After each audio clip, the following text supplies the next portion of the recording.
Update, ang hagupit ni Juan kay na Krista, grabe ang pinsala at Kalingap Mikoy. Sobrang nag-alala sa kanyang honey. Ang buong detalye sabay-sabay po nating alamin at pag-usapan ngayong araw. Pero bago po ang lahat, isang mapagpalang araw at gabi sa inyong lahat. May love shoutout sa lahat ng ating listeners, viewers, and subscribers saan mang sulok ng mundo. Papaludon, Visayas at Mindanao. Lalong-lalo na po sa ating mga kababayang OFW. Kamusta po kayo mga kalingap? Mabuhay po kayo hanggat gusto nyo. At kung bago ka pa lang sa aking munting YouTube channel, huwag ka nang mahiyang mag-subscribe, like, share, and comment. Huwag mo na rin kalimutang i-click ang notification bell nang sa ganon ay updated ka sa aking mga paparating na video. At syempre, patuloy po nating suportahan sina Kalingap Rab at ang ating ama ng Kalingap, ang nag-iisang founder, si Kuya Val Santos Matubang. Kung maaari po ay no skip ads nang sa ganon ay mas marami pa tayong malingap na nangangailangan. At kunting paunawa po kung maaari ay tapusin niyo muna ang kabuuang video nang sa ganon ay akma ang inyong mga komento. Natumba ng hangin na dala ng Bagyong Juan ang ilang poste ng kuryente sa Camarines Norte, kaya nagka-brownout doon. Balitang hatid ni Darlene Kai. Nang sa wakas ay bahagyang humina ang hanging dala ng Super Typhoon Juan, agad idineploy ng Camarines Norte Provincial Government ang responders mula sa iba't ibang ahensya para yan i-clear ang mga kalsadang hindi na madaanan at para respondihan ang mga nangangailangan ng tulong. Buong araw kasing binayo ng napakalakas na hangin ang Daet Camarines Norte. Malabuhawi ang hanging dala ng Super Typhoon Juan, hindi lang sa Daet, pati sa buong probinsya. May storm surge warning o banta ng daluyong dito. Sa sobrang lakas ng alon ay humampas at umawas na yan sa isang bahagi ng seawall. Sa gitna ng bagyo, ilang residente ang pumunta sa dalampasigan para tignan ang lagay ng dagat. Ay, yung dagat, ma'am. Tingin namin kung baka kung maglakas pa ang masyado ay likas na. May mga residente pa rin kasing hindi lumikas kahit nagpatupad na ng sapilitan o forced evacuation sa bayan ng Daet kahapon. Tulad dito sa Barangay Bagasbas, kung saan umaga pa lang ay lubog na sa hanggang binting baha ang mga bahay. Bakit ayaw nyo pa pong lumikas? Yung iba naman na mga maliit na bata, nakalikas na sa kabilang bahay. Dito lang po kami nagbabantay at yung mga gamit. Matyagang nag-ikot ang ilang kawani ng barangay para kumustahin ang lagay ng mga residenteng hindi umalis sa kanilang tahanan. Ruping po, galing po akong barangay hall. Pinapunta ko dito ni Kap at tingnan yung mga kasama namin dito. Yun po yung kinakabahan din namin sapagkat kahapon nag-force evacuation tayo at may ilan pa din pong pilit na hindi lumikas. Yung mga yun po pinapasundo na po natin sa mga barangay. Pero nag-advise din po kami na no movement na hanggat maaari po sapagkat hindi na po ito safe. Maaring may mga yero na po na parehas po nito na maaaring liparin. Sunod-sunod na pinatumba ng malakas na hangin ang mga poste ng kuryente. Umaga pa lang, wala ng kuryente sa buong probinsya ng Camarines Norte.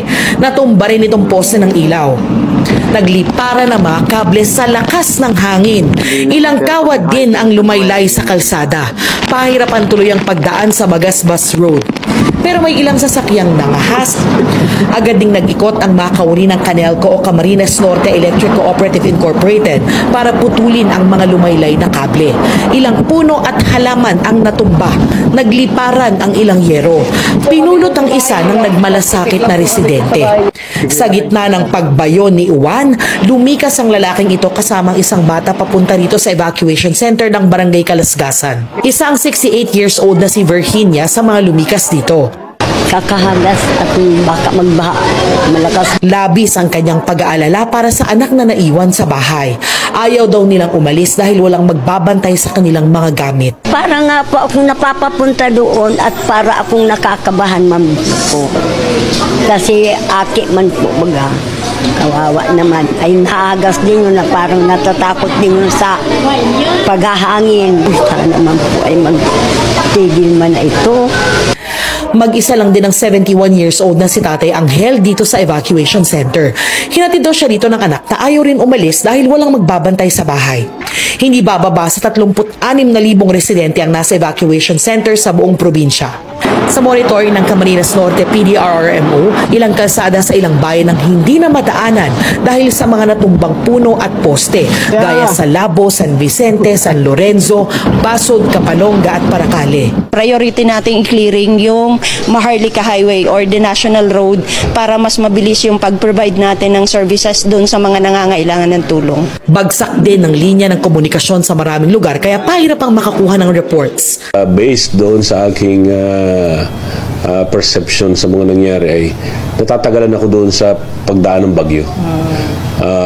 Matagal eh.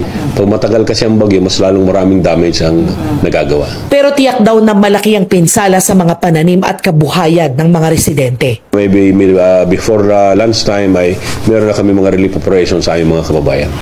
Ayun, kitang-kita po natin mga kalingap ang hagupit at ang pinsala ng Bagyong Uwan sa Camarines Norte. At idineklara nga pong signal number 5 ang Cam Norte kahapon. Hindi lang po sa Cam Norte na nalasa ang Bagyong Uwan, kahit po sa mga karatig na lugar ay talagang matindi po yung pinsala. Sa kasalukuyan nga po mga kalingap ay wala pong kuryente doon at halos yung pong mga poste ng kuryente ay nagtumbahan at pahirapan din pong makakuha ng signal. Bagamat wala na po ang bagyo ay masama pa rin ang panahon. So ngayon nga po mga kalingap ay walang balita, walang update kay Krista at kay Kalingap Mikoy. Alam ko pong marami sa atin, marami po sa inyo ang nag-aalala kung ano na ang kalagayan ngayon ni na Krista. Alam naman po natin yung kanilang bahay ay hindi po ganun kakongkreto, hindi po ganun din kaganda at katibay. Pero sa pagkakataong ito nga po mga kalingap, ang tanging magagawa po natin ay ang manalangin. Siguro naman ay maayos po ang kanilang kalagayan at ganun din po si Kalingap Mikoy. Talagang napakahirap po pag dumadating ang mga ganitong sakuna na talagang kahit po anong gawin natin ay hindi po maiiwasan. Kaya sana ay nasa maayos na kalagayan sina Krista ngayon at ang kanyang pamilya. At sigurado po ako na isa din si Kalingap Mikoy sa talagang nag-aalala ngayon sa kalagayan ni na Krista. Alam naman po natin ang ugali ni Kalingap Mikoy pagdating po kay Krista ay talagang alagang-alaga. At about naman po doon sa part 20 ng Mikris ay abang-abang lang po tayo kung kailan ito i-upload ni Kalingap Rab. Sabi nga po ni Kalingap Mikoy ay matutuwa po tayo doon sa part 20 dahil nagkapalit po sila ng sitwasyon ng kanyang honey. Kaya abangan po natin itong mga Kalingap, talagang kapanapanabik at kaabang-abang ang part 20. Kaya po patuloy nating suportahan ang Mikris.